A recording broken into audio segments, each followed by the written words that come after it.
شاندار کامیابی کراچی کنگ کی. میرے ساتھ میرا پینل موجود ہے کامران اکمل, باسط علی اور شاہد ہاشمی. السلام علیکم, welcome to the show.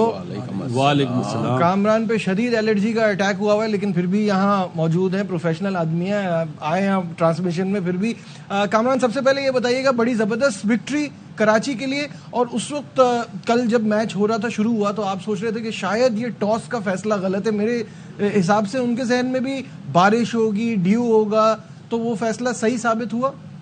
Definitely یہی سوچ کے انہوں نے پہلے بولنگ کی ہے, لیکن جتنے میچز لاہور میں ہوئے ہیں چیز کرنے میں بڑی پرابلم نظر آئی ہے, تو وہ سامنے رکھتے ہوئے انہوں نے ڈیسیژن لیا. لیکن اچھی چیز ہے کہ کراچی میچ جیتا ہے, بڑا زبردست میچ جیتا ہے. وہ میچ لگ رہا تھا کہ لمبے مارجن سے کراچی ہارے گی, لیکن عرفان خان نیازی کی بیٹنگ, اس کے بعد جیسے لاہور نے بیٹنگ کی ہے, جو 15 اوور کا ٹارگٹ دیا 160 کا, پھر 168 کا ملا فائنل ٹارگٹ, تو انبلیویبل دونوں ٹیموں کی طرف سے فائٹ نظر آئی. مجھے لگ رہا ہے اس پی ایس ایل میں نا صرف کراچی نے اچھے میچ کھیلنے ہیں, باقی کراچی کھیل رہی ہے اور اچھی وکٹری ہے. چلو ایک وہ کیا کہتے ہیں, شاید بھائی بات کرتے ہیں نا, ایک جیت رہے ایک ہار, وہ ختم ہوا, بیک ٹو بیک 2 میچز جیتے ہیں. اچھا سائن ہے, اب پول اور زیادہ مزیدار ہو گیا. بالکل صحیح ہے.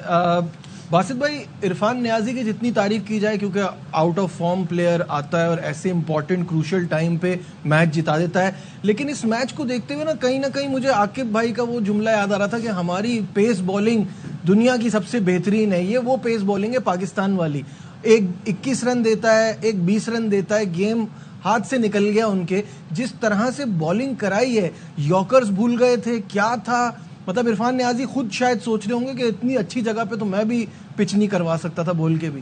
نہیں, میرا خیال ہے جو عاقب نے بیان دیا تو چیمپئنز ٹرافی کے پوائنٹ آف ویو سے کہ اپنے بوسٹ اپ عموماً ہیڈ کوچ اس طرح کے بیانات دیتا ہے.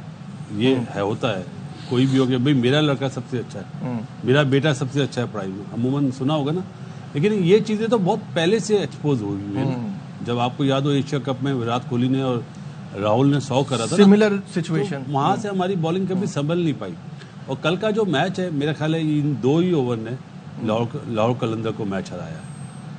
نو ڈاؤٹ نیازی بہت اچھا کھیلا, جس زون میں وہ بال چاہ رہا تھا اس زون میں انہوں نے بال دی. لیکن وہاں پہ بات ہے, جب مچل جیسا بالر جو میڈیم پیسر ہے وہ یارکر کر سکتا ہے, تو کیا انہیں یارکر کرنا نہیں آتے؟ ہم بات کرتے ہیں جی بابر اعظم اور رضوان T20 میں سوٹیبل نہیں ہے, ایسا ہی ہے نا. اسٹرائک ریٹ ان کی اتنی ہے, کل حالانکہ میں دیکھ رہا تھا فخر بھی رضوان سے کم اسٹرائک ریٹ پہ کھیلا ہے. کیا ان دونوں پہ کوئی بات نہیں ہوگی؟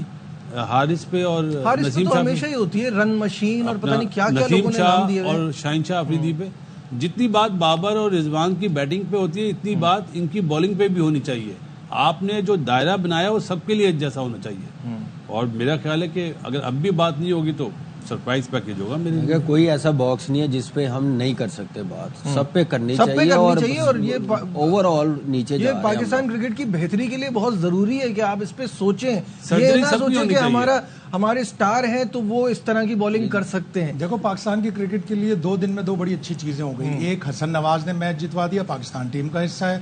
عرفان, اس نے میچ بنایا, آخر تک لے کے گیا, جتوایا, یہ بھی ایک اچھی چیز ہے. اس لیے کہ عرفان جتنا لکی پلیئر ہے, اتنے چانس کسی کو بھی نہیں ملتے. 2 جونیئر ورلڈ کپ کھیلا, 2 جونیئر ورلڈ کپ پاکستان کے لیے بہت کم پلیئرز نے کھیلے.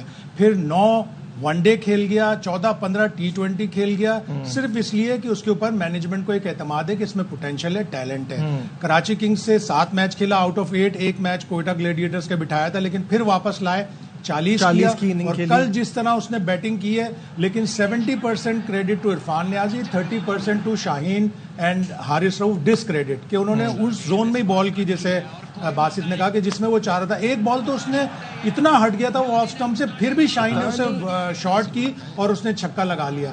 تو well done to Karachi Kings کہ انہوں نے بمبے کا سیکوینس بھی توڑ دیا. بالکل صحیح بات ہے. اور عرفان کی بھی تعریف جتنی کی جائے کم ہے, یہ اس کا قصور تھوڑی ہے کہ سامنے والے بری بال کرا رہے تھے. جی, عباس آفریدی نے بھی اچھی بالنگ کرائی, لیکن اس طرح تو پھر میچ میں آپ ڈیوڈ وارنر اور ٹم سائفرٹ کا بھی بڑا کریڈٹ ہے کہ انہوں نے بیس بنائی. اگر آپ ٹم سائفرٹ کا اور وارنر کا نام لے رہے ہیں تو پھر آپ کو ساتھ بیگ کا بھی نام لینا پڑے گا, کیونکہ کم بالیں اس نے کھیلی ہیں. انہیں پاور پلے کا ایڈوانٹیج تھا. کس کو؟